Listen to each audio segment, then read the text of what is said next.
lives. Now, the national government, through the State Department of Labour and Skills Development, has urged the youth to take up the abundant job opportunities abroad as a strategic measure to reduce the unemployment crisis currently facing the country. Now, speaking during a work tour in Kilifi County, Principal Secretary, Labour and Skills Development, Shadrach Mwadime, said that there are numerous international job opportunities announced for Kenyan citizens, but the number of applicants is low.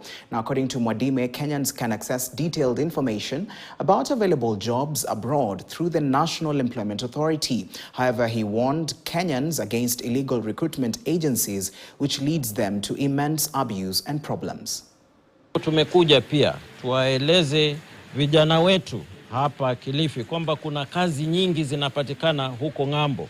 Leo hii ukienda kwa National Employment Authority portal utagundua kwamba kuna kazi nyingi ambazo zimekuwa uploaded kwa portal hiyo na wale tunawaita private recruitment agencies.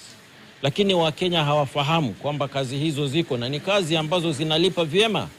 On the minimum, nearly $1,000 per month. So some of them will be getting about 130, even up to 200,000 per month.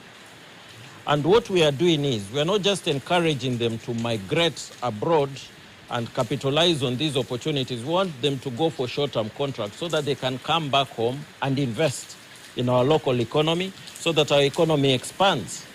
And as they invest, they will also offer employment opportunities to their younger brothers and sisters.